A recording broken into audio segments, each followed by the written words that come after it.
So, welcome everybody. My name is Ragnhildur Guðmundsdóttir and I'm a biologist at the Icelandic Museum of Natural History. My background is in aquatic and Arctic and subarctic biology or ecology, to be more precise. The Icelandic Museum of Natural History is formally leading this project that we call capacity sharing for building bridges of shared capacity between scientists, policymakers, and communities. That's the full title of it. And the workshop today is going to be more on biodiversity and community and regional development. I'll briefly introduce the organizers and the people that are going to be giving presentations here today. And I want to thank you all for participating in this with us. This is a bit of a pilot project and this is the first workshop. So we are also in the learning curve. And we are very excited to see the outcome of this whole project. The whole project is going to be running for 3 years. So this is the first event in this big project. So we are all very excited to see how this will go and also for the results and the outcome of this, because that's extremely important. And I think we can all learn from this a great deal. So the people that are participating, yeah, I should have changed slides here. So, okay, I'm not in, all right. These are the participants together with the Icelandic Museum of Natural History. It's the University of Lapland and Arctic Frontiers, but we have also associated partners like the Icelandic Seal Center, for instance, here in Iceland, and yeah, many others. So that we'll all get to know better throughout this project. The speakers today are the following. It's me gonna be starting with some discussion about or talk about biodiversity, and then Jessica Aquino, she will follow up with a presentation on regional development. Jessica is an associate professor at the Hólar University and is one of the founders of Húnaklúbburinn, which is a non-profit youth organization that works closely with Húnaþing Vestra Youth Center Orion. Her main work has focused on community development. And today she will introduce community and regional development and discussion questions for the second part of the workshop. Then we have Kristín Vala Þrastardóttir. She is a project manager at Heimahöfn, at Nýheimar Knowledge Center. And today Kristín will discuss the Heimahöfn project, which is a collaboration between Nýheimar and the municipality of Hornafjörður, East Iceland. She will use this case as a good example of how Nýheimar works directly to strengthen community and regional development in Hornafjörður. Then we have Eva Björk Káradóttir. She is the executive director of the Húsavík Whale Museum. The museum started in 1997 as a small exhibition about whales and was accredited by the Ministry of Education in 2014 as a knowledge museum. The Húsavík Whale Museum continues to be a hub for environmental education, focusing on whales and other marine wildlife, along with promoting local events. Today, Eva will discuss how the museum is working towards regional development and biodiversity. Then we have Pekka Keskitalo, and Pekka is a professor of education at the University of Lapland, focusing on Arctic education perspective, and adjunct professor of education at the University of Helsinki. Previously, she has worked for 20 years in Norway in Sami teaching education at Sami Alaskólvia. Pekka's goal is to strengthen the understanding of the different logics that affect education and training. Then we have Rauni, and now you would have to excuse my Finnish pronunciation, Erela Virilea. And I think it's a good idea that we just say our names when we do the presentations, so we get it all right.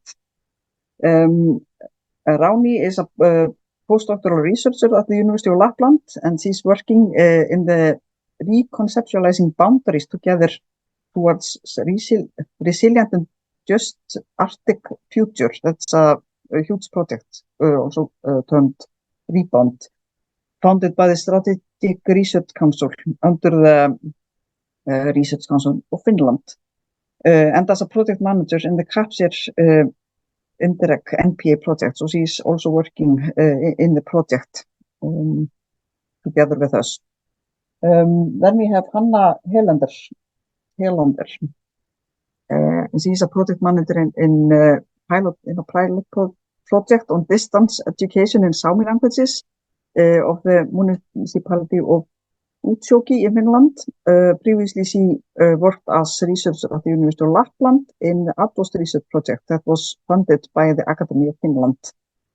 And she has a doctorate in Sami storytelling and upbringing from the University of Oulu. Well, this is quite some of the group that we are gonna hear from today. And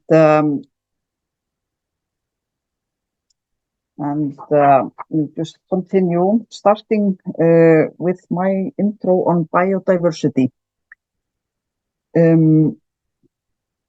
But first we'll hear like shortly from Jessica, and she's going to explain like the proceedings of the project, etc., the workshop, and maybe like a bit about the project. Okay, so Jessica, over to you. Okay, thank you. So the participants that are joining us today will have an opportunity to present themselves once we're into the breakout rooms. So the idea is that we will hear from the presenters today. I'll give you some three questions to kind of think over once we're giving these presentations. We'll have 2 breaks with a reminder of the 3 questions. And then at the end, we'll have a breakout room, and that's where we're going to be actually doing the workshop, going over the 3 questions based off of the presenters, but also we want to hear from the stories and people that are joining us today in the breakout rooms. There is a Q&A button. I know we're using Zoom, and there's a lot of tools on the bottom, but all the way to the right-hand side, there's 3 dots. There's a little click that says Q&A. You can feel free to use that if you want to communicate directly with Cecile, who's going to be moderating the Q&A. But if you can't find it and the chat button is just more accessible to you, feel free to use the chat button, and we'll all see your message, but Cecile will still moderate that chat if it's something that you want to communicate to us. We're asking that you hold your questions until the end. If there is room or some time between the presenters, we might have time for 1 or 2 questions, but we're really hoping to hold those questions, kind of like allow yourselves to think about each presenters and the questions that we're asking and the stories that they're telling us. So hopefully all of this will only last about an hour and a half. So the breakout rooms will be about, I think it's 40 minutes long. And hopefully that is enough time to be able to get hearing from all the participants today. So without further ado, Ragnhildur, we'll listen to what your project for the biodiversity presentation. Yes, thank you, Jessica. So I'll start sharing my screen again now with presentation about biodiversity. Can you see it all, or is it somewhat funny, or no? Is it all good? Yes. All good. All right. Okay, sounds good. So this workshop is about specifically biodiversity and community and regional development. And being a natural history museum, I think this is extremely important and valid topic, because we can do so much, like, because museums are this center in many communities and have this vital role of educating about the regional biodiversity. So this is an excellent platform for educating both visitors but also residents about what is important in that region regarding biodiversity. And often this is something that the communities are relying heavily on in their beings. They are relying on their natural resources, and biodiversity is a core of that, of course. So this project is I said earlier, is called CAPSHARE, Capacity Sharing, and is funded by this Interreg, Northern Periphery and Arctic program. So we are focusing heavily on being in the Arctic and in the subarctic. The biodiversity is somewhat special, and we are very thankful for this funding body to agree with us upon the importance of this project. So biodiversity, we just dive straight into what that is. So I usually, and we have been working quite a lot with this concept here at the Iceland Museum of Natural History, and we are relying on this definition and looking towards that from the Convention of Biological Diversity. So the United Nations have put forward working groups on biodiversity, and we have this convention from 1992 that 190 approximately nations have already signed, and this is agreement where we all, or so to say, agree upon what biodiversity is, and it's quite clear by the United Nations that biodiversity is a diversity, like it says here in the quote. It's diversity in the ecosystems, and it's in the species, and it's within the species, and that's one of the most important things, and we'll see that later, when we're thinking about Arctic and subarctic areas. So it's easy to just get to the core of this biodiversity concept, and in that sense, we can easily say that diversity and biodiversity and the diversity itself is the foundation for the responsiveness of the ecosystems and the organisms. Because if we don't have any diversity, if everything is the same, we don't have any difference. And this is very important when it comes to responses to changes. And we sure do have a lot of changes coming up. Just thinking about climate changes is one thing, but all of our actions as humans, we are acting upon nature, and we are affecting this diversity, so we are reducing it, so to say. But we so heavily need this diversity and the difference itself within all the levels of within the biodiversity concept, just to keep the responsiveness of the systems. And this is, of course, important when it comes to the functions of the ecosystems, and that leads directly to a term called ecosystem services, which we also heavily rely upon as society and humans. And ecosystem services, that's just, or not just, these are things like pollination, and this is like clean air and clean water, etc., like food production. This is these are services, or so to say, that the ecosystems are providing humanity with, and we, for this to function properly, we need the diversity at all layers. And so it's easy for me to say that I see biodiversity as the foundation of human well-being, and it's not just, my opinion. This is something that the United Nations are also putting forward, and we are looking towards that and how they are handling this topic. We can also say that biodiversity, together with this ecological importance, it also have importance, like a cultural importance and ethical importance even. Nature is important to us, and we need to take good care of it. Since we are working in the Arctic and subarctic areas, we have some specific features to nature and to the biota and the biodiversity in these areas. and the fact that there is extremely short time since the last glaciation period ended. It's just this 10 to 12,000 years ago when the Ice Age glacier started to retreat in Iceland and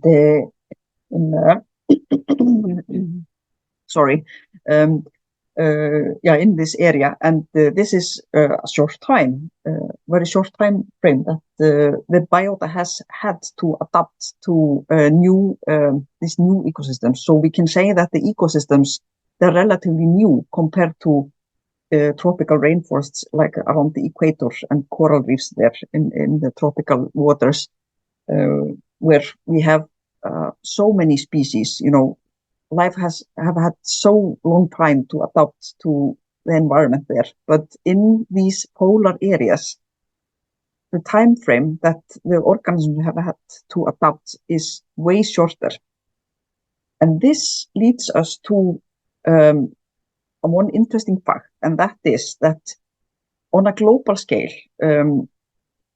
biodiversity has been looked on to be, an interesting thing in these tropical regions where we have all these species, and that is also like a part of like a historical problem, if you like, because biologists, being one myself, we are very much occupied with the thinking of a species is like the perfect unit or something, and like historically this has been like a strong emphasis on the species as a unit. But we are now realizing, especially people working in the Arctic areas and subarctic areas, that this is just not getting us anywhere. We need to be much more open to the process that the organisms are in. It's not like this is like an endless process that is going on, and a species is not like the end goal here, So what we can see so clearly in these young ecosystems with few species, nota bene, that everything is moving in such a fast way, So we can see the speciation in process, and we can see all of these unique ecosystems that we can't find elsewhere on the planet. And remember, like these three phases of the biodiversity, the diversity of ecosystems, of species, and within species. And that is becoming more and more apparent as time goes by and research is accumulating, that the diversity within species in these regions is what is so special about it, because the process is still ongoing. We can see so many things happening.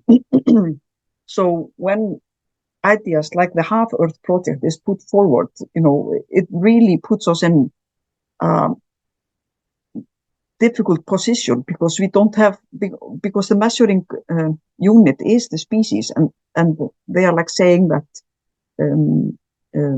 this idea was put forward by the ecologist E.O. Wilson, and according to him, that we need to like preserve the areas where we have the most species, because there we have the most biodiversity. But this is so not true for Arctic areas, and this is something we need to be aware of, because what is special in our areas is that species are being formed. So we can't really it's like comparing apples and oranges. It's like not the same thing. So what we really need to think about, and when we are thinking about conserving biodiversity, is that these processes, it's not just the units, So that's something that we need to take very seriously, in my opinion.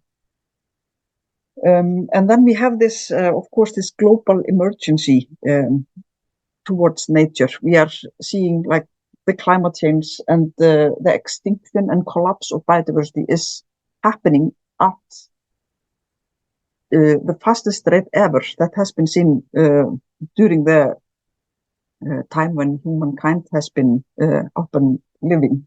And this is because of our actions, basically. And we have now the United Nations and the IPBES, that's a working group or like Intergovernmental Panel on Biodiversity and Ecosystem Services. It's equivalent to the IPCC, that many people know that are dealing with climate change. But now we have this IPBES group. They have identified these 5 major threats to biodiversity worldwide, and that is habitat destruction, overexploitation, climate change, pollution, and invasive species.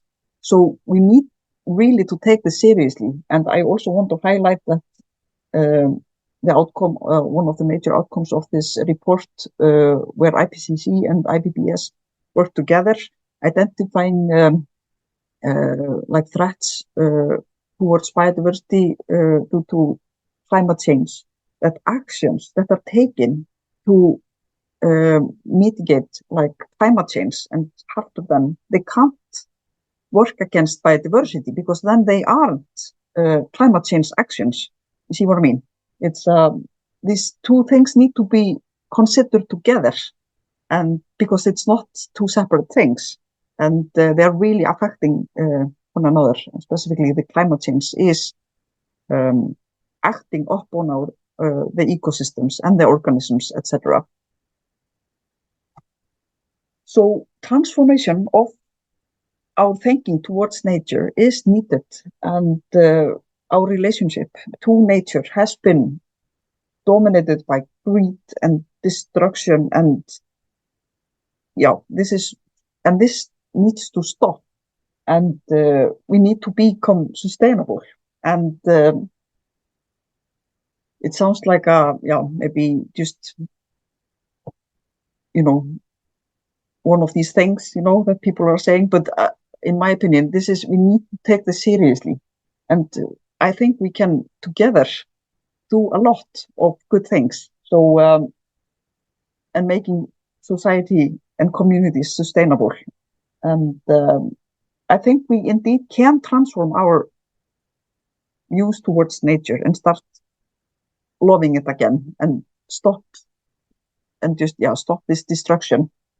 So rather go towards life and hope rather than death and destruction. That's basically what we need to do. And I also want to highlight these 2 books.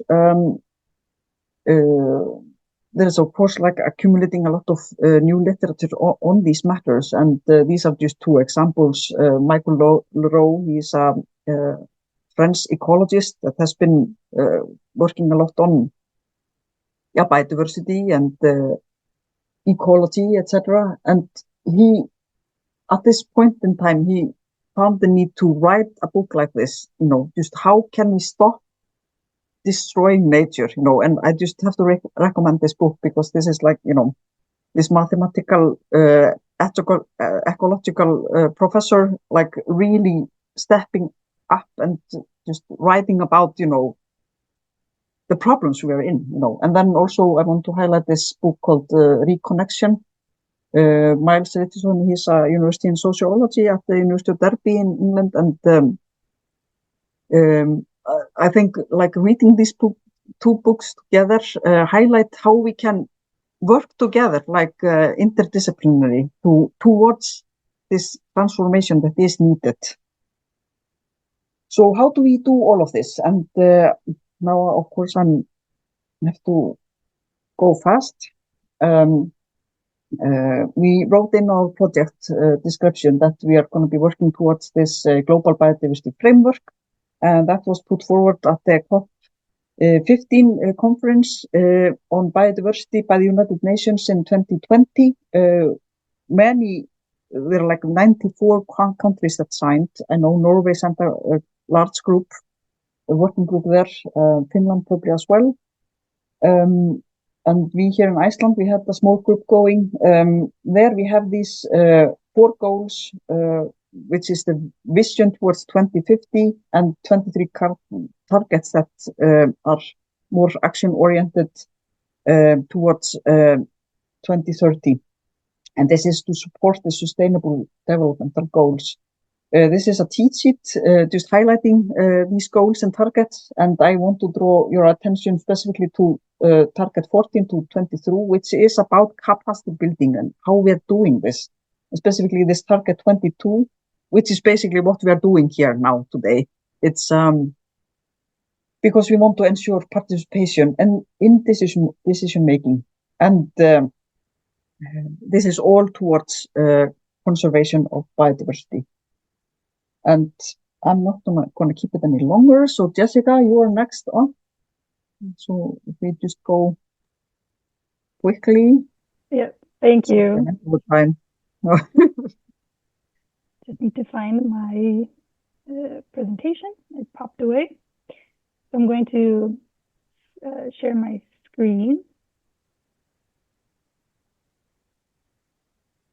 Okay, and you should be seeing my presentation now. We're seeing it. Okay. All right. Oh, it went to the wrong. Hold on. It went to the wrong side because I don't want you to see this side. Okay, sorry about that. Let me share it again.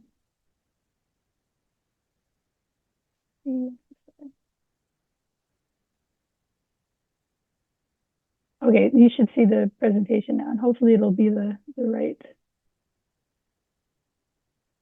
Okay, now you see the whole screen, right? All right, so thanks. All right, so I want to describe a bit more about my background. My name is Jessica Aquino. I'm an associate professor at Húsavík University, and I'm also one of the founders for a nonprofit called Heimahöfn. But I wanted to give you a bit more context about who I am and why I work in areas of community development. So personally, I come from a diverse background. 3 languages were spoken in my home when I was growing up. And it appears that this has become a tradition, as now as I try to make my home in Iceland, we still speak 3 languages at home. For those who speak multiple languages, you know that language forms our worldview. So my personal background and my experiences drive my professional work. Equity and inclusion are the red thread that connects my work together, which has direct connections to my personal experiences of discrimination and also resiliency. I have a deep interest in helping to make communities more resilient. I received my PhD in Community Resources and Development from Arizona State University in 2013, and I was guided to this field of study from my mentors, who I appreciate greatly because they were willing to share their experiences to help support me in my career development. And I'd like to say thank you to them. Since moving to Iceland in 2016, I helped to start a local nonprofit called Hundaklúbburinn, and since we've been working together here in the community here on community youth development, along with other projects that I've been working with, such as regenerative tourism, and we look at trying to transform people's understanding of what sustainability is, and also a community development approach towards sustainability. So just to give you a bit of context of the Nordic communities, rural areas are experiencing significant decline in population. In 2020, it had the smallest population growth in 16 years. And immigration continues to be that main source of population increase. So we're seeing both a changing in the population structures. The Nordic areas had a baby boom during the first 9 months of 2021, of course. However, rural regions continued a population decline in older populations, age structures, but also leads to other innovation when we consider the elder population within our communities.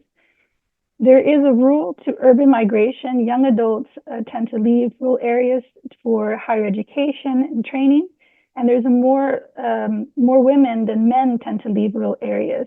And if we look at university settings, we have more women tend to get higher education. If we would consider this from rural areas, this is a loss of human capital, and I explain a little bit more within this presentation. So the shrinking rural areas leads to loss of services, making urban areas more attractive. So we need to kind of consider projects that allow for diversity within the communities and to help bring those youth that have left to go to schooling and training to come back within our rural communities. There's also a changing economy. This is changing and growing. From fishing to agriculture industries, it's moving more to tourism. So what is community development? The concept of community development has a strong emphasis on equality with a focus on building and sharing capacity for improvements in a community. So first, many people should define what the community is. This can be as small, like a micro community, such as a classroom, to a cultural group, to even a geographical community, such as a municipality or a region. And community development focuses on building and sharing capacity, which leads to social movements and improvements in a community. And again, that fine red thread that should be going through in each, when every stage, should always be about equality and inclusion of diverse voices. So we can think about community development in three ways: process, practice, and principles. So the process of the community development leads towards social movements, and that is the ability to mobilize, which is often described as social capacity. So this is the collection of skills of which members of a community can work together effectively. These are networks, knowledge, resources, organizations, and governance. So as our youngsters move from smaller communities to urban areas, they tend to lose or create further networks. And that also helps them when they move back to rural areas or if they stay within the urban areas. So these networks become very important. So community development is also a practice, and this is the acting collectively through capacity sharing. So there's always an element of learning, further developing networks, and that leading towards mobilizations of the aims. And the principles should always follow the participatory democracy, social and environmental justice, sustainable development, economic opportunity, and equality. So to give you an example, I take an example from Hönöklubben. We did a project called Back to the Roots. It was a youth exchange project between Finland and Hönöklubben, Iceland. When we first started the project, the youth leaders just wanted to learn what youth work was and community work was within our small communities. So Finland has a population of about 6,000 residents in several smaller villages, and Hönöklubben has a total population of 1,200 residents. We also wanted to build a network, trying to provide experience that helped create these roots for youth to know that there is something for them at home if they want to come back to, but also to help support youth that decide to stay within their communities. And this led to mobilization of supporting youth in civic engagement. What we didn't realize what was happening, or at the time when we applied for the project, was that as the youth were learning about youth work, the Finnish discovered that they were kind of taking advantage of what a youth worker was because they are just so used to it within their communities. But we didn't have a youth worker here in Hönöklubben. And so the youth got together and developed several presentations, spoke to youth councils and policymakers, and tried to get a youth worker here in Hönöklubben. And luckily, in the middle of this year, we were able to get a youth worker position here in Hönöklubben. And now we're working on towards a capacity sharing agreement between two municipalities. So sometimes these community development projects may start off small, but have big results at the end. So now how do we compare that to regional development? So here I describe regional development as the process of making regions more equitable, inclusive, and resilient through the collaboration to facilitate social, economic, and environmental improvement that underline the broader sustainable standards of living and quality of life. So again, you can see it as more of a process, practice, and principles. So it's the process of leading towards equitable, inclusive, resilient regions. And what is that practice? What tools do we need for that? The practice is used through collaboration. So this is socioeconomic and environment improvement, and it looks at social capacity.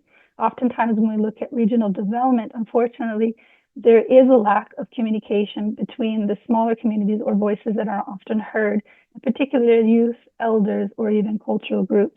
So we need to make sure that those diverse voices are included in the policy making, and we need to support with capacity sharing in order for them to understand how that they can become more involved in civic engagement.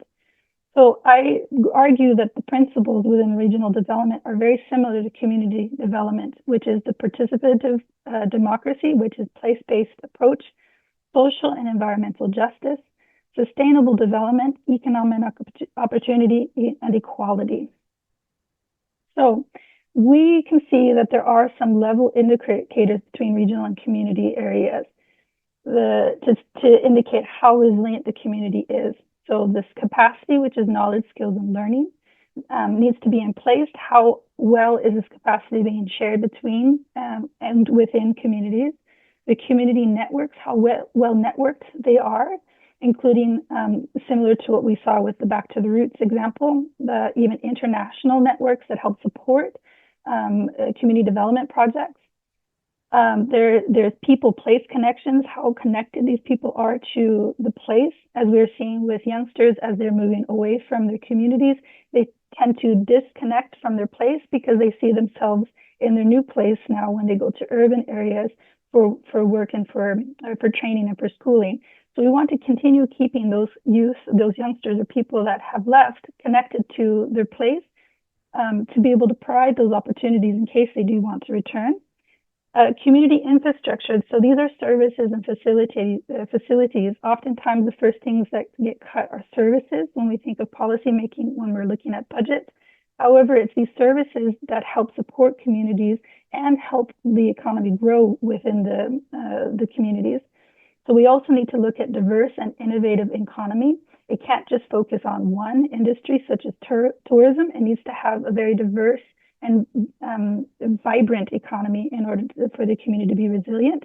And what are those actors and who needs to be invited and how should they be supported should be considered. And it also engaged governance. So how often or what practices the governance uses in order to engage with their community and especially seeking out voices that aren't often heard. So in conclusion,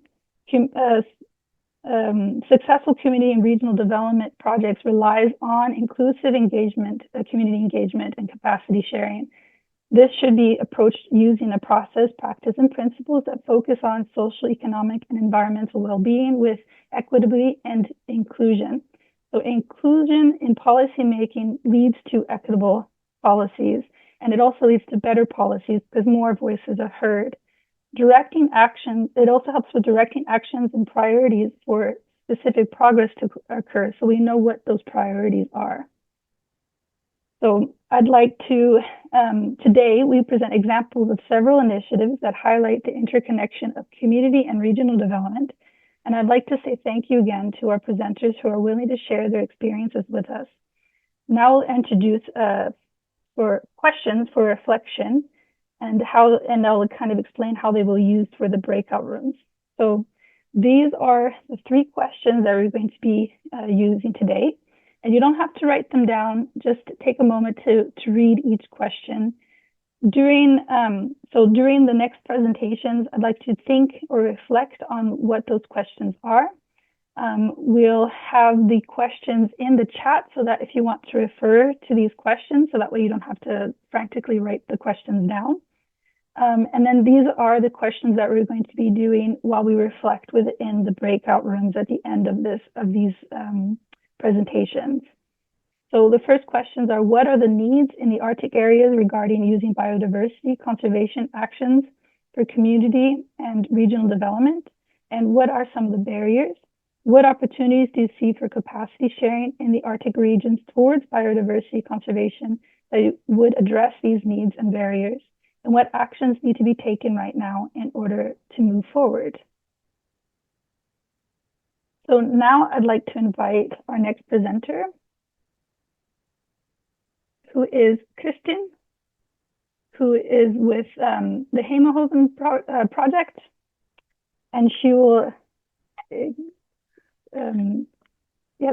the floor is yours. You'll explain to us how your project is using youth seen as assets for regional development. All right, thank you. Okay. Can you see my screen? Yes. Okay, perfect.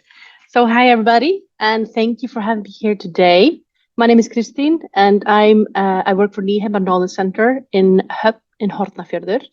And yeah, I want to tell you a little bit of our new project, Heimahöfn.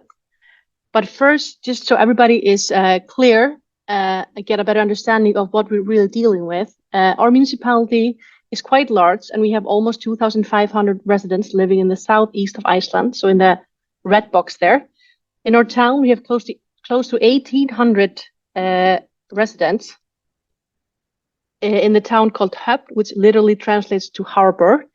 And our town is about 450 450 kilometers from Reykjavik, which is where most of the island's public services, schools, jobs, opportunities, and also our closest university is located. The next bigger towns from us are Selfoss in the south, the area close to Reykjavik there, it's 400 kilometers away, and in Egilsstaðir in the east, 250 kilometers away. So both of these towns have the closest upper secondary high schools and vocational schools in the area or in the island. Our municipality was historically very isolated from the neighboring areas due to major glacier rivers on both ends, and it wasn't until 50 years ago that we got a road connection towards Reykjavik. So safe to say we need to be self-sufficient, and we're both mentally and physically isolated, and we really can't commute to anywhere. So that's the reality of what we're dealing with. And Höfn, like most towns in Iceland, is a traditional fishing village, but with extended tourism, which has boomed in the past decade due to our location under the Vatnajökull glacier and proximity to different nature attractions. In the town, we have what most small towns in Iceland wish for. We have a great kindergarten and a primary school, which is mandatory from 6 to 16 years old. We have an upper secondary high school for 16 to 19 years old. And we have about 45 students attending there and another 45 distance learners. So live in town and working or out of town.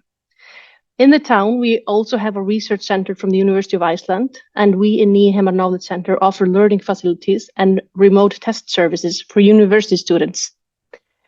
And the town also has a youth council, sports clubs, and diverse opportunities for social participation. So our project, this new project, came to be because of our long and extended work with youth, with and for youth in our municipality over the past decade. We have been talking about living in the town, youth future prospects in town, social participation, quality of life, and such topics throughout the years with the youth. Our findings throughout the years have been similar and also in sync with other researchers from different Nordic countries.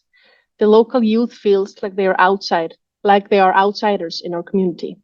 They do not belong to the society of children and are yet not welcome into the society of adults, or that's how they feel. Moreover, they are unaware of their possibilities to work, study, and live in the area, and they lack social inclusion and social participation. They believe their future options in the town are to work in fish factory, inherit their parents' business, or educate themselves away from the town. But the reality couldn't be further from the truth, and the aim of this project is to show to them, or to broaden their horizon and get them to open their eyes and minds towards the possibilities and opportunities they have here, and the possibilities of the future, and that they could create their own opportunities in the town for themselves. And the name of the project has a mix of translations. Heima means home, and Höfn, as I mentioned, is for town and harbor, but together they can mean a variety of things. It's our hometown, it's a home base, it's a safe haven, and Heimahöfn is where you're always safe, always have your place, and you're a part of the whole. And this is what we want our young adults to feel about their Heimahöfn. And one thing we are not trying to do in this project is telling young kids or young adults what to do and where to stay. But we want to give them a clearer view of what is possible so they can take an informed decision about their future, to close the gap between those who want to come back home and to highlight the opportunities and the advantages of our municipality for everybody. So we've received funding from our municipality for 1 year to develop a project. So they are costing 50% of the project management. And obviously this is a long-term project, and not much can happen in only 1 year when we're working with the youth group. So we are working now on further funding, but for the first time we have been able to design a continuous and comprehensive project for youth after all our years working on the topic. The fact is that the research are clear and we need to take action. In the current first stage of the project, we are emphasizing on promoting a more positive view on opportunities in the local area and strengthening the youth connection with the society. The project involves close cooperation with young people, which have guided us through the start of the project on how they envision this to help them to speak to the youth and to connect. So yeah, the project's big picture is social sustainability of our town, and keeping in mind the local youth is not only our town's biggest asset, they are everything, and this town is nothing without them. But it's also about empowerment for the youth, to show them they are valued and they matter and they can make a difference. They say it takes a village, and we've reached out to the local community and representatives from the business world, the schools, and other stakeholders in the region. Luckily, the upper secondary school shares building with us in Nýheimar and has granted us access to the student school hours. But without them, it will be difficult to reach. We will probably just reach the strongest candidates if it would be extracurricular. So maybe we're better reaching the people, the young adults now that actually need it the most. So yeah, and well, the long-time main goal is to strengthen the competitiveness and attractiveness of the municipality as a current and future residential option. It's also a future. It also includes future employees for local businesses, so they are also benefiting from this cooperation and empowerment project. We therefore want to show our young people that their ideas about job opportunities and getting an education are not quite what they think, and that the opportunities are hidden in many places. With the involvement of local employers and in collaboration with schools, we will introduce the young people with the diversity of the business world, but also delve deeper into the development of jobs and introduce them to entrepreneurial environment and remote work. The project includes the development work of processes and services that are intended to strengthen the locality of young people and spark their interest in diverse jobs and in innovation and entrepreneurship, as well as engage in community and in conversation about future possibilities in our municipality. We therefore want to show them all the great things that are present in the area, so if they do go, they will have stronger connections and a better knowledge of the diverse opportunities that the area offers. We also want to maintain a relationship with the immigrant youth and provide them with opportunities to study, work, and play in the municipality and be their network back home if they so wish. And we've kind of divided the project into 3 areas, and it's divided into the 3 boxes here. So it's the people that are here, those are key people. And these are the people living in our municipality or in our community on a daily basis. They're participating, and they are those who shape the society. And we can, what we're trying to tell the kids, the young adults, that if you don't like how it is right now, let's take an informed decision and just make changes, because we can't do that.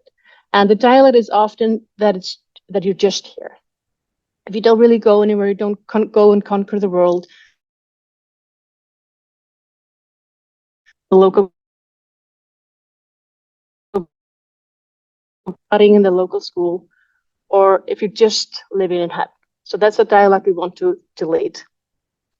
And then there are those who are gone, and those are the people we want to stay connected to. We want to form connections with them.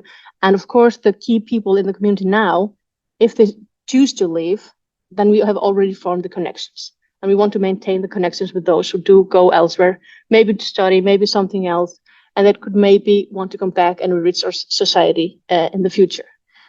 Because it's often the kids often view it like, if we're trying to make changes for the society, that we're going to change it to attract somebody. We're always trying to attract more tourists, trying to attract more highly skilled professionals or whatever it is, but we want to make the society so that we want to stay here and in the future. And for everybody who wants to join us, they're welcome, but this is a project for the key people that are here in the blue box. And then there's the opportunities is actually just a marketing campaign of positivity in general, because we have so much to offer and we have so much great things in our area, the nature, this society, the job, the schools, and everything, that we just want to lift that and highlight all the good things that we do have.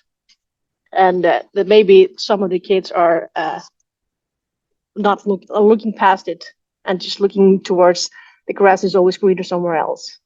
So we just want to show them that we do have a lot. We do have a lot going on for us, and if they wish to stay with us, that'll be great, and we can make our society even better. And if they do wish to go away, we'll keep connected, and we'll be their bridge back home. And I think I might be just running out of time, but I want to show you real quickly, if I can, our webpage. Is it up? Yeah, nice. Oh, we still see the slideshow. Yes. Oh, no. Yep, just gonna switch like that. If I can, yeah. So it's now up.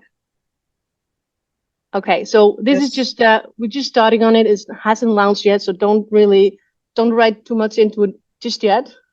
But this is what we are building to connect to those who have gone, or just those who want to learn a little bit more about us. So this is the project, and here we have everything about the how and why and everything. And what we do want to do, and what we are doing, is we want to have samfélagsstörf og sögur, is society. We want to have here we have a list. We have already listed up all the organizations, the volunteers, the choirs, the golf club, the sports club, everything you can join, to participate in society. So if whatever it is, if it's a political party, if it's the church, whatever. So here you basically have a list, a catalog of everything you can do and share an experience with people in our town or in our municipality, actually. So you can go in and see like what are they up to, what do they do, who do you contact, how does it work, and if it's like a age limit or some restraints, you have all the information here. So this is just to help people know where they are welcome, because as I told before, the young adults feel like they are not belonging to the society of adults just yet. But that's not the case. And here you can see, you can read up to it if it's like where you're welcome and how you can just join, because it's really easy. Here instead, we have jobs available in our society because we want to enlist high quality jobs for those who went away and might want to come back home. Right now, our only partner officially is the municipality itself. So here are the jobs available from the municipality. And then we want to sögur is stories. We want to say like the stories of the people who live in our municipality. Maybe they have gone away, got some knowledge, came back. Maybe they never went and just did some whatever with their life. And maybe they were never from here and just joined because they liked it. So we want to say tell different stories about why people choose to live in our municipality, just to get like a new perspective, a new view on how and why to stay. And then we have, you can sign up to participate. And we have also 3 categories here. It's fólk, fyrirtæki, and fyrirmyndir, which is people, businesses, and role models, or actually mentors, to be able to connect. We want the kids, or the young adults, to be able to connect with the Heimahöfn project wherever they are, and build the bridge between education and businesses. So if you're maybe going to university, you want to do some researches, you want to go, we can find a connection back home to build the bridge for work, for researchers, or for life back home. And we also want to find role models to help the young adults to build whatever they want to build back home. So yeah, that's we're still just it's a long process, and it's not going to be done in one year. It's a marathon, as you say, not a sprint. And I think, let me see.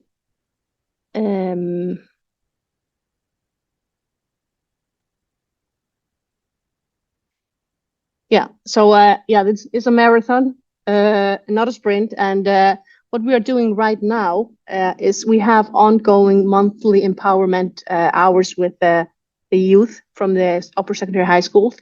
And we have business participating to mitigate to the young adults what is going on in their businesses, because everybody knows we have fish factory in Höfn, but nobody really thinks about it. They're also innovating, selling crackers for dogs from their leftovers from the fish industry. And they also have lawyers and booking and everything within their operation. So there's a lot of going on in the town that might be invisible for the unexperienced.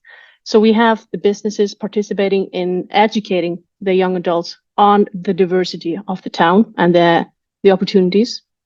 So that's what we're doing now. After Christmas, we'll start with the 10th graders who are graduating the primary school in the spring, and do a similar but smaller class, empowerment class for them. And we're still working on the platform, our webpage, communication platform, and designing the project for next upcoming years.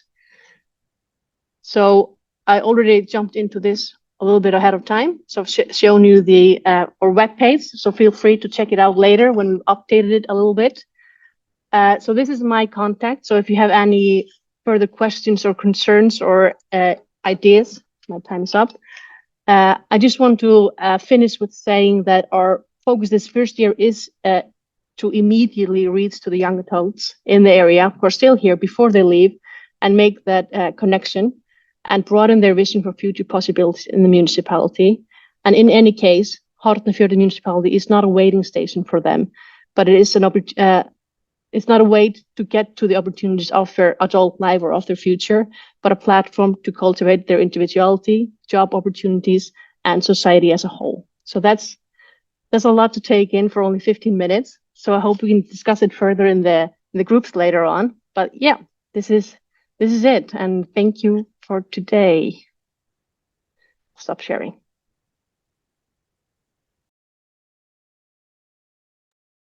Thank you. That was a wonderful presentation.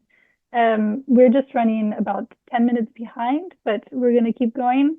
Our next presenter is Eva Björk, and she's the director of Húsavík Whale Museum, and she's going to highlight the role of the museum as a space of exchange and collaboration for community development and biodiversity conservation. So thank you.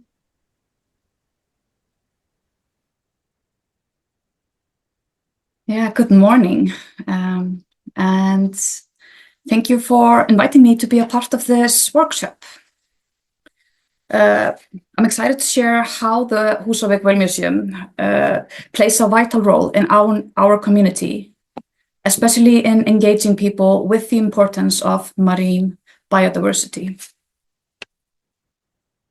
So just to tell you a little bit about myself, I have been the active director of the Whale Museum for the past 6 years.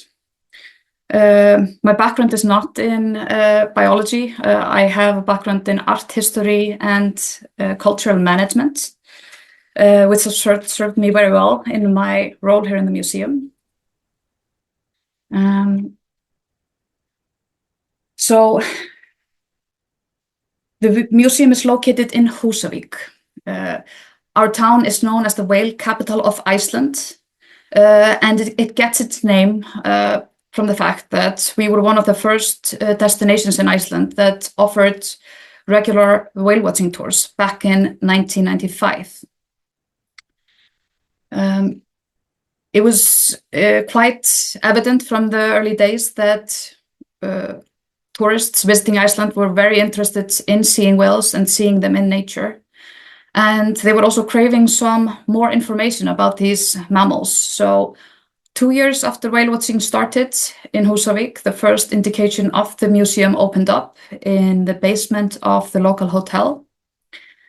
And it was immediately quite popular. So this small room didn't really fit for all of the guests that wanted to come and learn more, because it was not big enough to provide all of the information that we really wanted to tell. So a year later, the museum moved into a bigger facility, but the whale watching industry kept on growing, so the demand grew alongside of it. So in the year 2000, we purchased this building that we are in today. You can see the arrow on the photo pointing to it. This building used to be a slaughterhouse for sheep, but it stood abandoned for about 30 years until the museum bought it and renovated it to fit for our current exhibitions. So we are a museum dedicated to whales, so that is always our focal point in all of the exhibitions that we do. But we can't really talk about whales without talking about their habitat, their environment, and the relationship that we as humans have had with these animals through history. And today I wanna just tell you a little bit more about how we talk about these animals and how the topic of marine biodiversity is always involved in all of our storytelling, and how we communicate it to the community with the hope to have impact. So the museum gets about 43,000 visitors every year, and I think it's worth noting that only 10% of our guests are Icelandic.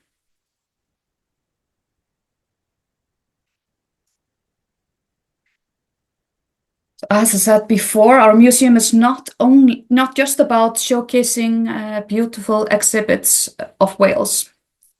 It's also about highlighting the importance of marine biodiversity. We often discuss the concept of time in our storytelling, reflecting on how whales evolved and how environmental changes influenced their size, their behavior, their senses, and so on. We also consider the potential future impact on whales and their habitats. For example, when we think about big topics that have been facing us in the past, like global warming and so on. We explain how phytoplankton and zooplankton form the basis of the food chain, eventually building up to the whales at the top. And we also highlight the crucial role of kelp forests in photosynthesis and how they support some of the richest ecosystems on our planet.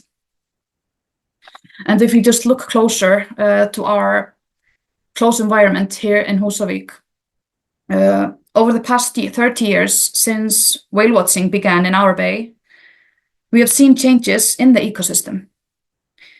A good example of this is that initially, minke whales were the most common sightings you would see on whale watching tours, but this has changed.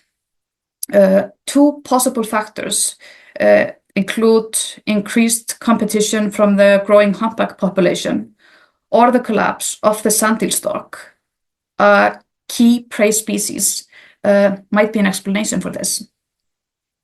And as you can see, there are really endless opportunities for us to talk about biodiversity, our impact on the ecosystem, and all of this complex relationship when we are talking about the topic of whales.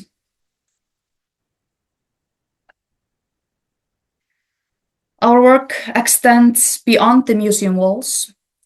One of our most important missions is to actively engage the local community and visitors in marine conservation and biodiversity efforts. Our educational program consists mainly of two things. That is the exhibitions that we provide within the museum walls, that we try to keep as interactive and fun as possible to engage a big variety of group. And then our educational program, the Whale School, sees each student visit 3 times during their kindergarten and primary school years. We get the oldest class of kindergarten comes to the museum to get a guided tour through all of our exhibitions. Then we get second graders who come and join us outside of the museum on a beach trip where we learn more about the ecosystem and everything that we find on the beach through this just active education.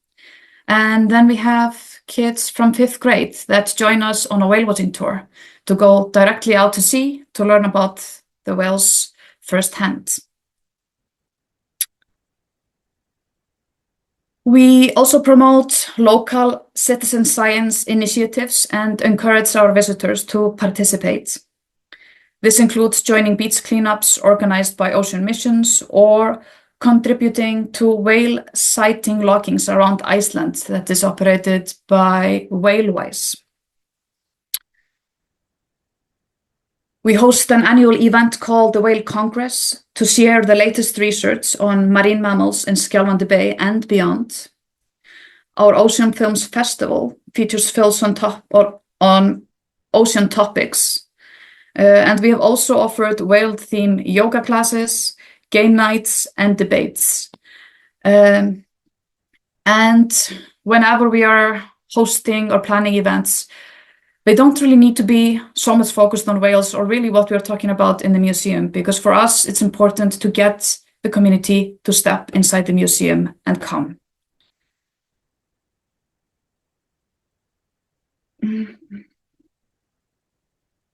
We also partner with local organizations and conservation groups. For example, to plan events to celebrate themes like the World Ocean Day. And here you can just see a few slides that show both some of our exhibitions. On the top left corner, you see a photo from our exhibition that focuses on climate change in the Arctic.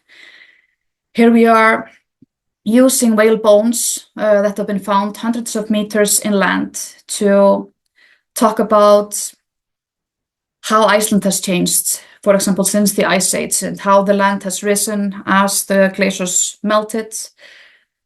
And we explain this by showing these bones that were found so far away from the sea. And then we kind of get our visitors to think about what the future will look like and how rapid changes might affect whales and how they might affect us personally. On the bottom left, you see a photo from an art class that we did last summer that was very successful, where we invited children to come and learn how to paint whales. And on the far right side, you can see a group of fifth graders on a whale watching tour with a whale school.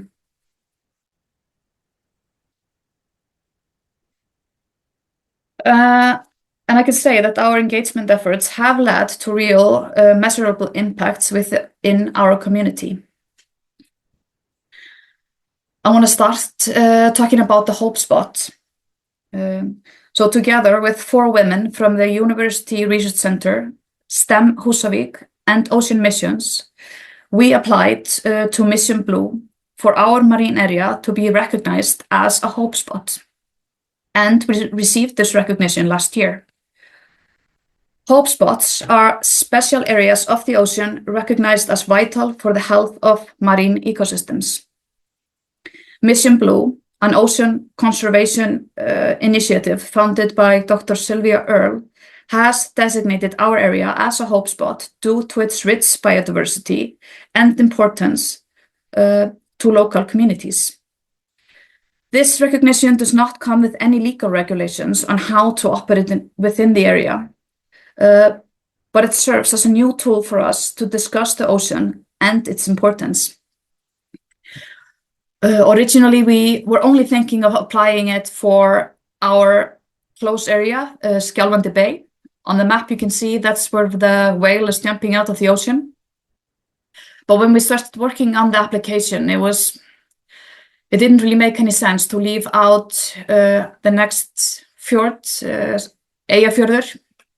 It has very unique geological formations underwater, and also Grímsey Island, which you can see on top of the map. All of these areas are very important breeding and feeding areas for whales and various species of seabirds. And it's really our hope that this recognition might help us to hopefully educate the public about how important and how rich the ecosystems that we have close by us are, and encourage them to treat them with respect in the future. We have used the opportunity to use the World Ocean Day to promote the Hope Spot, and it's our goal to continue to do so in the future. We try to inspire action as well. Individuals who participate in our museum-led events often go on to engage in local conservation efforts, such as reducing plastic use. And by promoting responsible tourism, we encourage our visitors to respect the nature. And we also promote code of conduct that are guidelines on responsible whale watching. And people are encouraged to report any wrongdoing if they see it. But like any conservation organization, we face challenges. We have many ideas for projects and topics that we want to address, but not all receive funding. Engaging the community and getting them to attend exhibition openings and events can be difficult. However, the children who attend the whale school every year are often our best link to reaching the wider community. And then, of course, balancing tourism and industry, pressures with the need to protect natural ecosystems remains an ongoing challenge. And this is something that we have becoming more concerned with in the past years. At the moment, we have so many, for example, whale watching companies operating within our bay. We get so many cruise ships every year. And we also have a lot of container ships sailing often. And we are concerned with how we can regulate and manage all of these factors. But we are excited about several upcoming initiatives, including our outreach programs and enhancing educational opportunities. For example, we are expanding our whale school, we are starting online education, and we started our first summer educational program this year. And in the future, we hope to reach out to more partners just to kind of expand on what we wanna share. For example, with getting new partners to participate in the Ocean Films Festival, and just by creating more engaging and informative exhibitions. So to conclude everything that I've said, the museum, everything that we do is very much related to discussing biodiversity and how it affects us, how it affects the ocean, how it affects the whales. And we will continue to focus on these topics as we move on. The key in all of our work is education, it is engaging the community, and I hope that we can find new ways to get people to come and participate in what we're doing. So the Whale Museum is more than just a place to learn about whales. It is a hub for community engagement and a powerful tool for inspiring real action to protect marine biodiversity. And if you would like to learn more about the museum, I will share a link in the chat just after my talk. Thank you.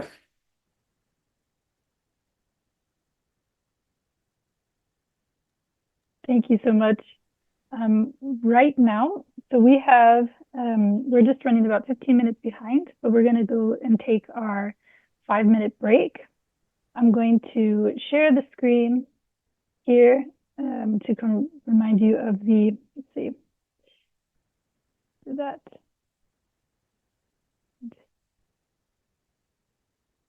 Okay, so we have 5 minutes, so that means we'll be back. It's 11:15, so we should GMT time, so we should be back in 11:20.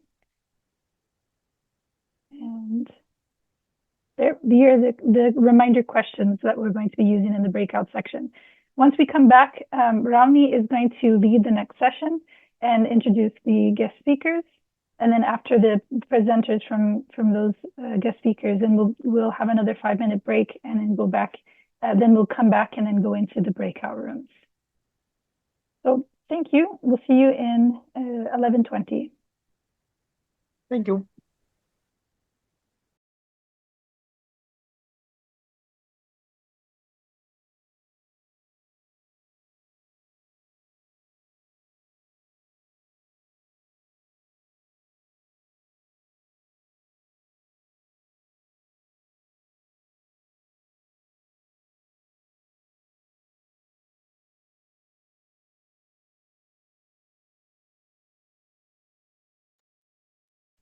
Okay.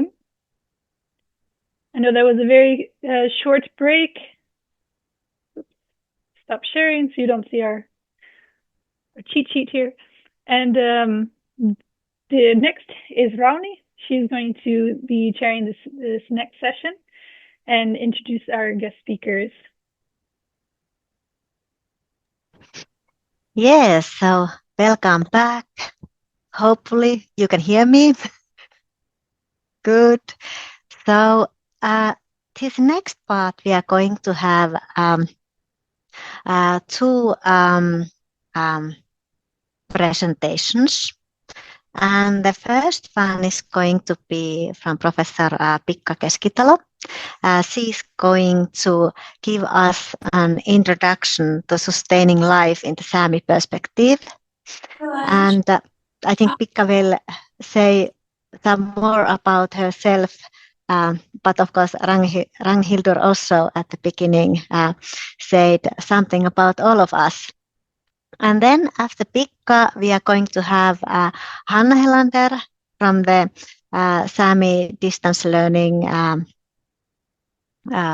project, giving us a presentation about the distance learning education, land-based education and sustainability in Sami education.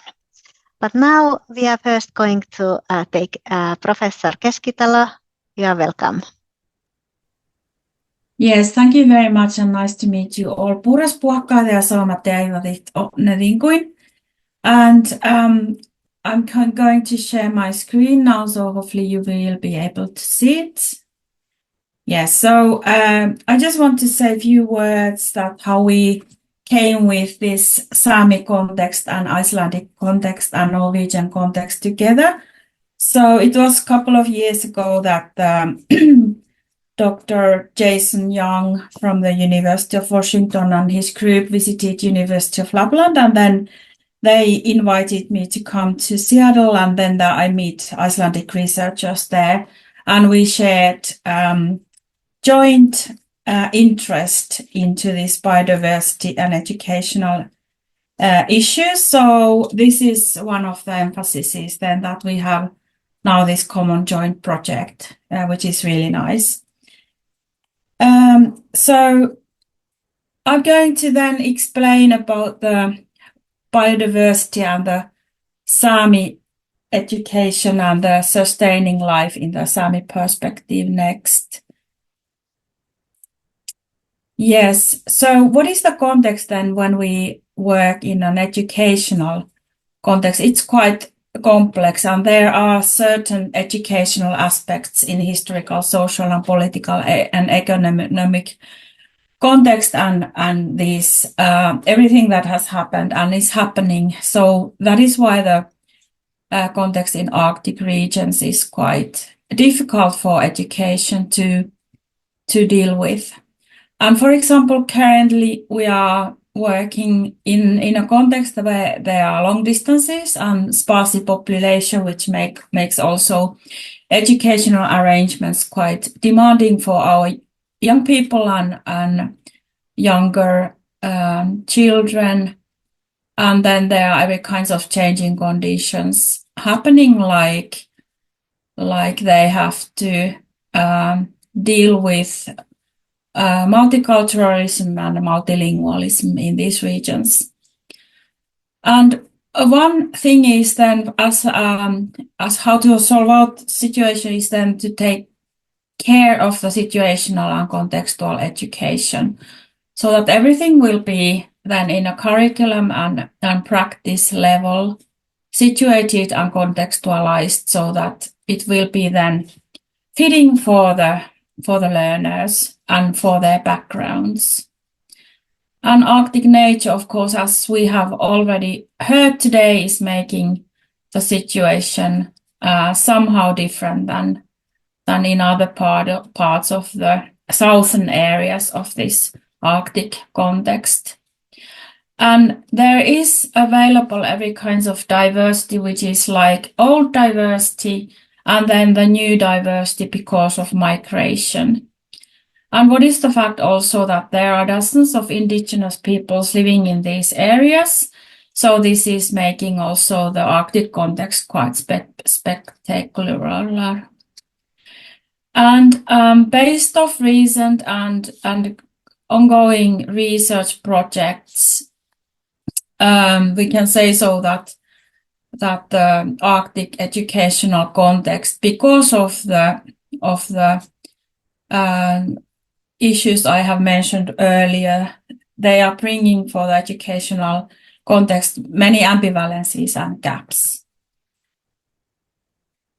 About Sami people then, so there are around, depending on how we understand Sami people and how they are calculated, so there are approximately 100,000 Sami people living in these areas. And there are 9 to 10 Sami languages, which have got different kinds of writing systems and grammatics. So they are all endangered because they are spoken by less than 50,000 people. And this is UNESCO criteria for language endangerment. And most of the Sami children currently, they're living in suburban regions. And for example, 60% of adult population is living in suburban regions, which means that outside the current official Sami region, which is marked here with the purple color. And 5% of the elders are then living in the core areas. So this is making also a new threat for education of indigenous peoples, so that how we can cope in a new situation then in the future, so that the indigenous cultures would be taken care and taken into account.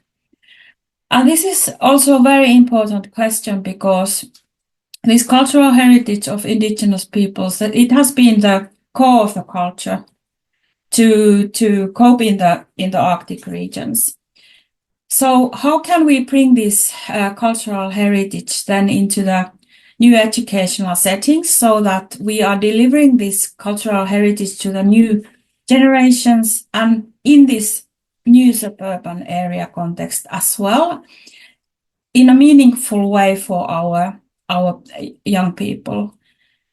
And what kind of implications they are following then into the education because of this new situation. And here are some projects that we have conducted here at the University of Lapland, trying to solve out the new situation. Here is, for example, one project which is currently ending. We have been talking about digital indigenous cultural heritage in this trust project. You will find more information in the webpage, and there is coming new book about it. And then there is this, Hanna is going to explain this Sami distance teaching more in detail, but we were working there with land-based education and playful learning and traditional storytelling. So these are some of the things that we have tried to develop here in this new context. And then, of course, digital education is also one of the issues. So here in the Nordplus funded project, we are trying to create virtual reality play for those who would like to learn or revitalize their Sami language ability.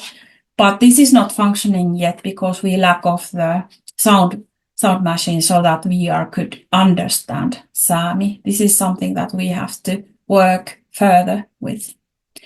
And about traditional knowledge, so it is really complicated thing, and it's really huge and massive thing. So we have to locally and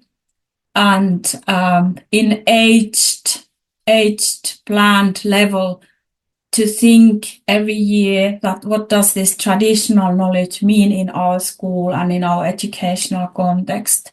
So here is the massive list of that what does traditional knowledge mean in Indigenous and Sami context.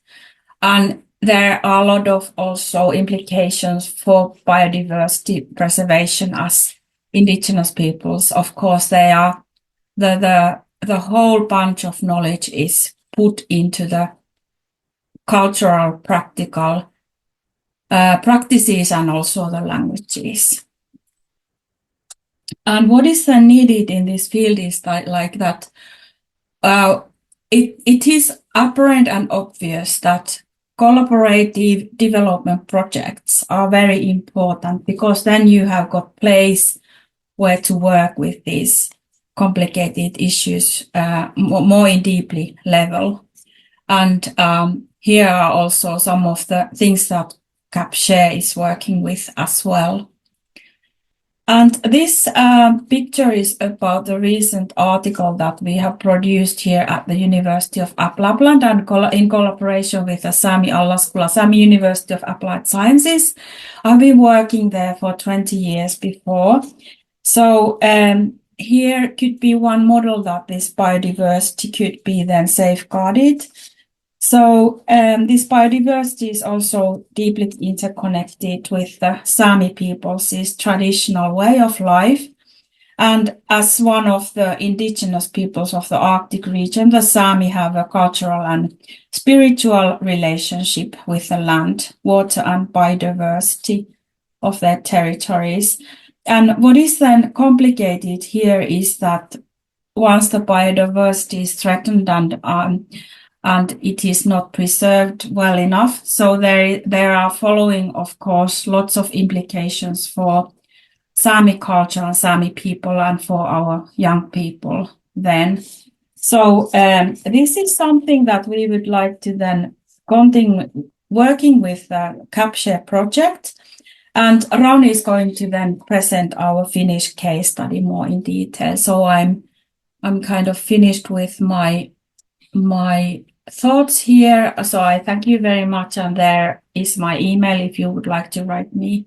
So thank you very much. And then I will pass the floor for the next speakers. Thank you.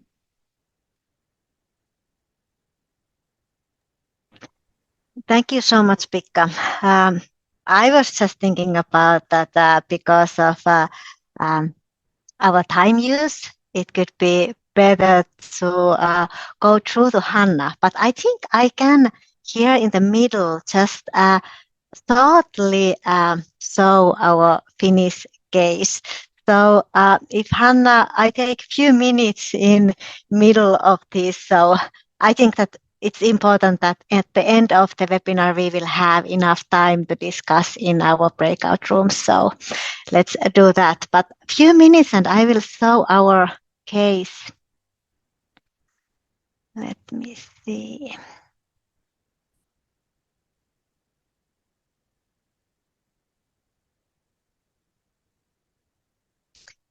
Here.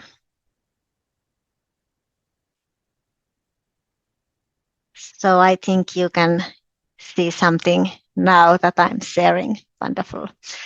So what Pekka was mentioning was this rebound project, which is also in the Sami educational field. Just in short, Rebound, which is funded by the Strategic Research Council established within the Research Council of Finland, and which started last year, and it's going to last 3 years and plus 3. Is a project about reconceptualizing boundaries together towards resilient and just Arctic future. So it means that Rebound project addresses the social and economic challenges arising from climate change biodiversity loss and related land use changes. And it posits that a successful just green transition requires an understanding of what justice means from the perspectives of different stakeholders, how risks, benefits, and harms are distributed and considered in planning and decision making.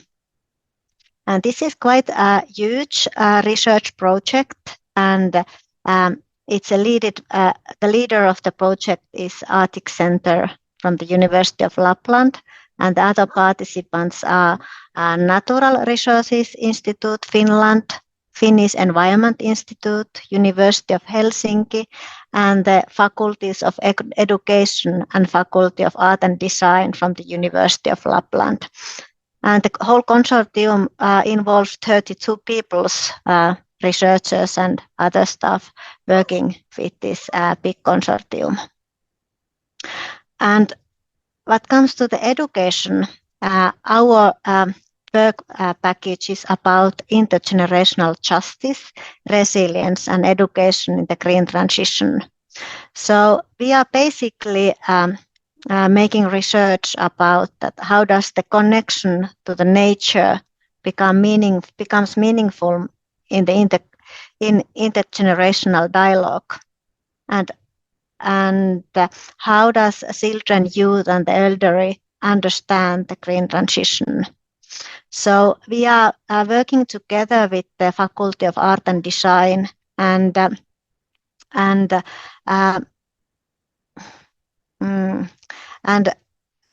establish workshops or events together, and where we are involving children, youth, and elderly people in northern Finland.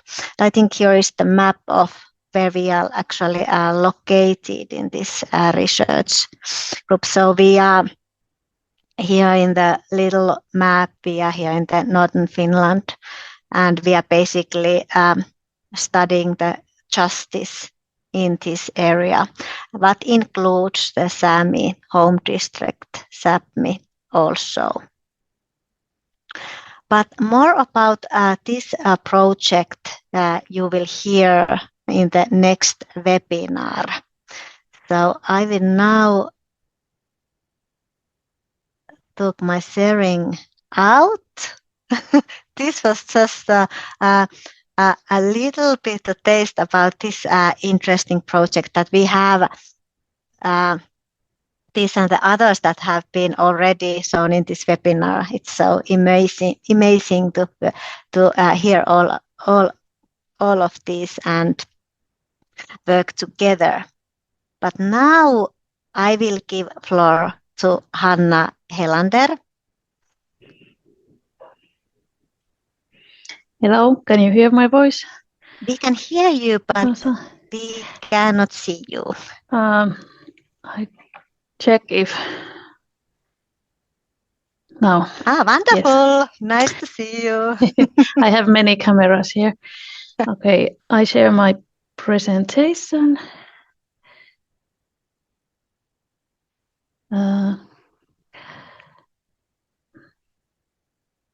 Mistäs mä aloitan? No niin. Is it now like seeing a big picture here? Okay. Wait a moment. Not yet. We can only see a blue screen. Okay. I try again.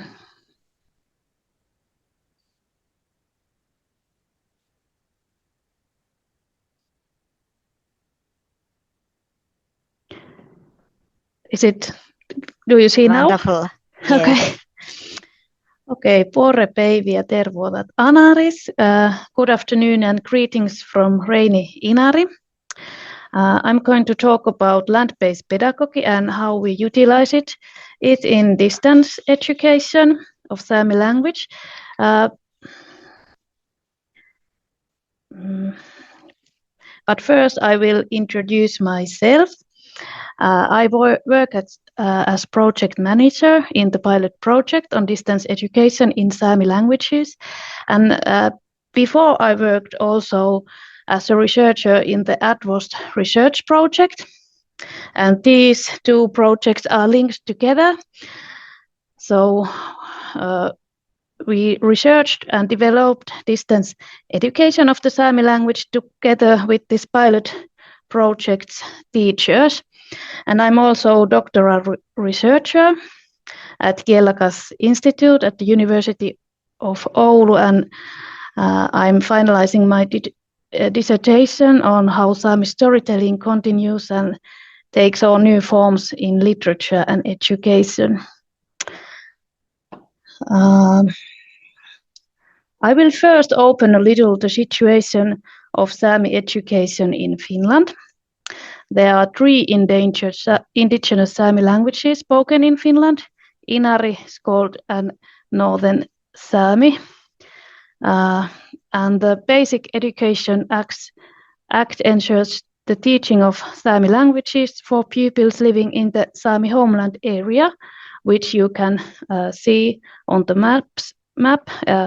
It consists 4 northernmost municipalities of Finland.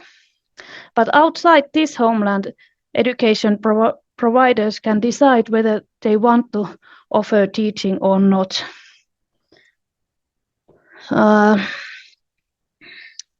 However, 70% of Sami children and young people today live outside this homeland, and this means about 2,000 children and young people for whom the law does not guarantee the right to study Sami language. And this moment, only 15% of these children receive Sami language teaching. And this is because outside this homeland, only few municipalities have enough pupils to form a teaching group, and teachers are hard to find. So for most of these pupils, distance education is the only possibility to learn the language of their family. And the pilot project on distance education in the Sami languages was founded 2018 to solve this problem. It's a cooperation project between Utsjoki municipality and the Sami parliament. And it started 2018, and we have promised funding until 2026. This is our seventh year, and we are now negotiating about permanent funding. And with this distance education, the number of students in Sami language education has tripled outside the homeland. So it has been success. And here in this picture, you can see our teachers.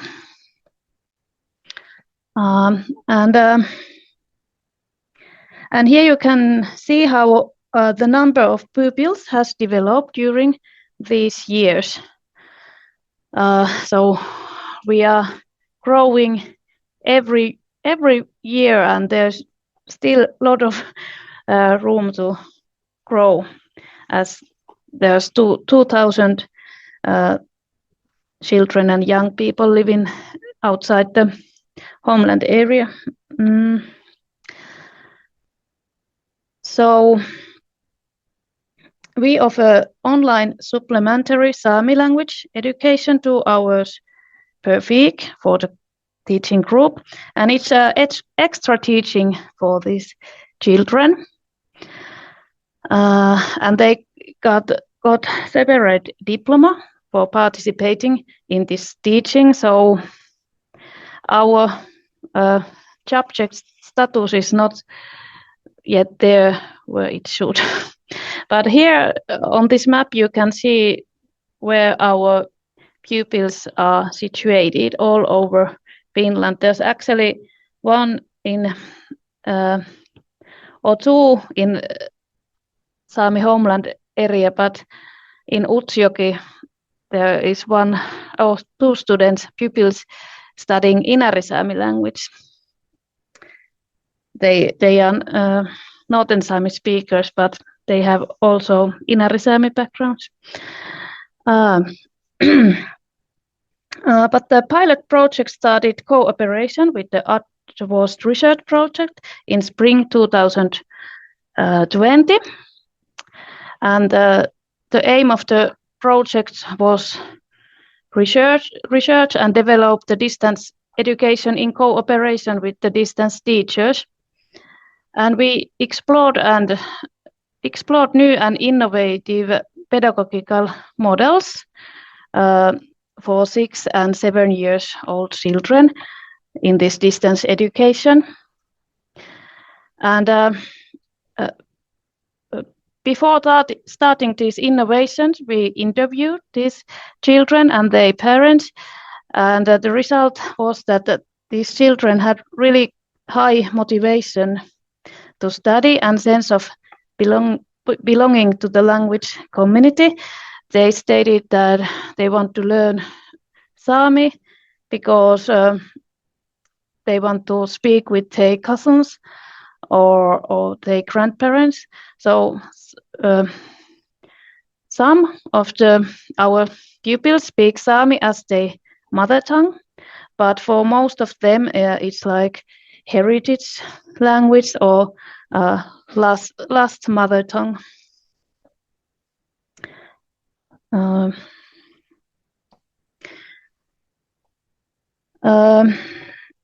And we have 3 different innovations which were created together with the researchers and teachers. There was a land-based pedagogy innovation, storytelling innovation, and play innovation. But this time I'm going to talk about this land-based pedagogy innovation. And it was carried out through nature bingo innovation. And here the Inari Sami teacher Henna Aikio explains the idea behind these. In distance learning situation, nature bingo offers an opportunity for activity, and above all activity in nature. As pupils can't go nature together, they can explore the nearby nature by themselves. They photos with their phones and share their observation together. As homework, bingo task can at best increase families' outdoor activities together. So the teacher had made a bingo grid with hint pictures, and the bingo grid served as an assignment for the pupils. And so the tasks were, for example, photograph something yellow, or climb on a rock and ask someone else to photograph you. So the pupils went out in the middle of the class and observed nature and took pictures with their phones. And after photographing, they came back to the lesson, and the teacher asked the children to present their pictures and name the things in the photos. And the presentation turned slowly into small storytelling situation as the children shared their experiences. And although the children could not speak all the time Sami, they learned new vocabulary and in a meaningful way with the help of these self-taken pictures. And at the same time, the children got to know each other and their living environments. The stories told in the pictures also increased the group's interaction. Instead of just photographing and learning words, nature bingo became an important group building factor. And after the photos were presented, they were transferred to OneNote for later use. The teacher's idea was to create learning material from the pictures together with the children. And the teacher had in mind many other ways to utilize these pictures. For example, children could choose 3 of their own pictures and write a story about them. And instead of writing, children could record their own voices, as many of them did not yet know how to write, as they were 6 and 7 years old. And I would like to conclude my presentation by stating that with this land-based pedagogy innovation, this children's voice and agency was promoted, and the teachers' professional growth was supported. And we actually find tools to solve out the demanding teaching situation. So there's huge lack of teaching materials, and this was really motivating way for the kids create teaching material themselves. And also the teachers got arena for sharing their thoughts and ideas with other teachers. And if you are interested to learn more about this pilot project, you can visit our website, but it's actually in Finnish. So if you have some question, you can write email for me. Thank you. Thank you, Hanna. This is so interesting and important, since the Sami education is following these 8 seasons, so that you have opportunities to find the ways and methods in distance learning education to work with the nature. That is so important. And I need to mention that this project had a prize on 2020 from the Finnish National Agency for Education. It was the Kykneus prize about this equal education. So that was wonderful, and it's still. But hey, we will continue with webinar. Thank you so much, Hanna.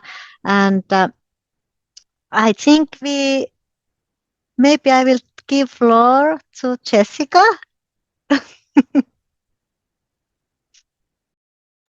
Okay. Thank you. So now we're going to break up into breakout rooms. We were going to take a break, but we kind of feel that if you need to take a break during the discussion breakout, if you need to run to get to the bathroom or grab a cup of tea, that's okay. That way we can kind of stay on schedule since we're running just a bit behind. So how the breakout rooms will work, there are 4 rooms. Each room will have a dedicated whiteboard shared by its moderator, and each group will discuss all 3 questions. Each moderator will present a summary from their room at the end of the discussions, and the discussions during the breakout rooms are not recorded, only the summaries at the end. So you can feel free to discuss things or write down notes, or if you'd like to contact us, we can also provide our emails at the end. So I'm going to open. We have some people still in rooms. Okay, here we go. It's closed. Okay. So thank you. Sorry, Cecile, I heard that you were in an in-depth conversation there and we had to close because it's already 12:34. We're supposed to be at the end, so we only have about 5 minutes to be able to do a short summary of the discussions. There's going to be a written summary at the end, so that way people can read what's the further discussions that the summary of the discussions that we had in the different breakout rooms. So we will go room for room. If room 1, which is, I'm going to get over there, which is the moderators will run Hilde and Cecile, if you'd like to give your summary. Yeah, sure. Just have to excuse the look of the slides. It's very raw, but so we had in our group me, Cecile, Hanna, and Emma, and we went over the questions and then we just jumped straight into it for the needs. We talked a lot about how to get the needs is to get local youth more engaged with local biodiversity and communities, and Hanna mentioned specifically bringing together, like in Sami context, youth and elder youth and elder people within the communities, and this is also something that Kristín at Nýheimar also talked about, and maybe we can learn from that, and that's some of the opportunities we also discussed. But like platforms for, when these people can meet together, these different groups of the population, they're needed, and also like stakeholder engagement in general. These are like the rough topics that we touched upon. So the barriers for, this is basically the disconnection. First of all, like maybe as we are thinking about biodiversity conservation, like more urban areas mean, and we've seen that, more disconnectedness to nature. But also like in terms of the youth and the elder people, like a big disconnection has been happening, and also for the Sami reality, these two groups are living in very different places, so this can be a large barrier to bring these people together.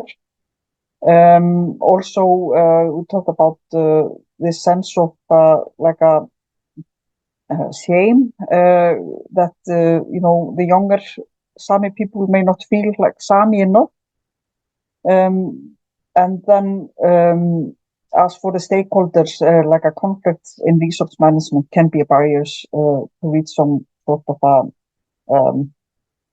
conclusions in these. The opportunities are there, of course, and we talked about that a lot as well. So in terms of the platforms where we can then work together, so we need to just make that, make these platforms, and museums can be a platform where people can meet and learn about specific topics, and the museums can definitely work more with the communities in making exhibitions, for instance, and we also have a nice example from Hanna on like the Sami Museum in Finland, and how they were working together with the Sami communities. They're not just making exhibitions about the Samis without talking to them, but they involved them, and they've also and they got paid for that and recognized. So that's important, to involve, the stakeholders that are being taught about or made in exhibitions. So and in that sense, we can also like the opportunities are like learning from each other. Like the Hanna's project and the project that Kristín talked about in her talk, and the actions. So museums, they could take lead on that, and of course I'm interested in what museums can do for the communities, because I'm working at a museum. But yeah, this making of a platform to bring people together, that's something we can do, museums or not.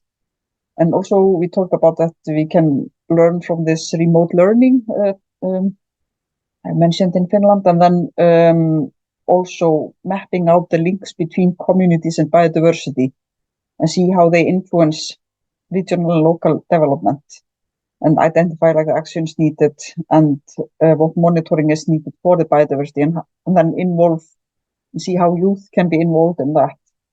So these are our points, roughly speaking. So I'm going to stop my sharing, and we are moving to the next group. Yeah, thank you. It is 12:40, so we're about 5 minutes over. I think the summary is only going to be about 2 to 3 more minutes. So it's going to be challenged, but we're going to ask the rest of the summaries to be just about 1 to 2 minutes, because we're going to have a written summary at the end. So, but it sounds like what Ragnhildur is pointing out was very similar to what quite possibly other rooms were saying. But Rauni, you're next. Do you think you can give a 1 to 2 minute summary about the points in your discussion? Definitely, since we are a little bit over time, but we have so important issues, so that's why we want to we can stop the discussion. But I just need to say that first of all, we just had an amazing chat together with Daisy and Pekka about all other important issues, since we had an opportunity to talk. But what we were discussing about for these teams was quickly to answer to the questions. The question one about the needs. We wrote about need to support the traditional knowledge and traditional livelihoods. That was the one of what we discussed, and some I wanted to raise up. And then for the second question about the opportunities, we answered education. That education is very needed and important factor to share knowledge and look at the opportunities for the future to support the biodiversity. And for the third and last question, we answered, for example, the concrete actions in decision-making processes. And we also had a little time to look at other rooms' answers in the whiteboard. It was so amazing that there were all the answers. Just in shortly. Thank you. And I'm in room 3. Our discussion was touched similarly to Ragnhilder's and Rauni's discussions in their rooms, but we looked at how effective are we actually getting the information to people.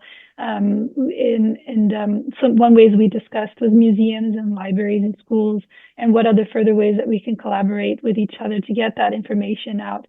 And then not to be thinking about more of getting the information out either through more realistic games or media, interactive or going interactive in nature, but not virtually reality. So actually going out and having that interaction with nature, and how people are actually people are craving this connection with nature. We also talked about some of the actions that need to be taken is take into consideration the local indigenous knowledge. And again, how to make sure that knowledge is in contact with when we connect with indigenous knowledge in a deeper and more reflective way, and not just tokenism, to actually understand that knowledge that's being shared with us. And that was a very quick summary of what we discussed today. And so room number 4 is Jenny. Yeah, thank you. We spoke a lot about issues, but also that how issues could be solutions. We just need to make some changes to them. So, for instance, in the short term, communication is an issue. Perhaps we're not communicating, especially when it comes to regulations or restrictions. Sometimes when people, especially businesses, hear the word protection, they just freak out because it means to them something different to what it means to biodiversity specialists or scientists. So perhaps we need to amend the way that we communicate certain things, which could be probably quite easily done on the short term. Then on the medium term, we see education perhaps needs to change. So in some regions, the capacity for teachers due to low budgets, low number of students, can actually restrict how flexible the curriculum can be. But if we were able to sort of change that in the medium term, both education and youth engagement, making sure that the young people in societies are engaged politically as well to push ahead changes that we needed, that's something that could be then twisted to be in a solution. And then more longer term is the complication and the situation around regulations and laws. So in some cases, there are areas such as Iceland where there are very few laws and regulations in terms of protection of the oceans. But then in other places, especially the EU-related northern areas, have quite a lot of restrictions and laws around, for instance, fishing quotas.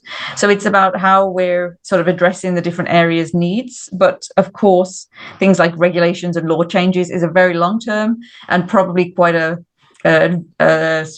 very advantageous goal if we're looking for that for this group. But yeah, so it's sort of looking across the levels. And then we also touched a little bit on tourism and how tourism can be a double-edged sword of bringing a lot of opportunities to the area, money, and also bringing people to the regions they should be preserving, but at the same time create a lot of local conflict around usage of the land in a different way.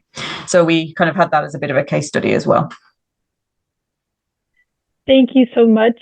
So that concludes today's online session that we have, our online workshop. And again, the moderators are going to get together later, and we're going to go over and do a deeper dive into the context and to the things that you guys have given us. But I'd like to say thank you. At the end of once you hang up on Zoom, you should be taken to a survey, but we're going to also email out that survey. And this survey is just to help us to improve. It's a very, very short survey, just 3 questions. And you can use it on your phone with the QR code here, but hopefully what's supposed to happen once we say goodbye and hang up, it'll directly take you to a survey. But I'd like to say thank you again. We appreciate all the information that you've given to us and also the time that you took to be here with us today. Ragnhildur, is there anything that you want to say for our closing? No, just want to thank everybody for participating, and I think we have already some material to work with now since the project has officially started with the first workshop, and I'm looking forward to work with you in the future on this. So thank you. Thank you. Goodbye. Thanks, everyone. Bye. Thank you very much. Bye. Bye.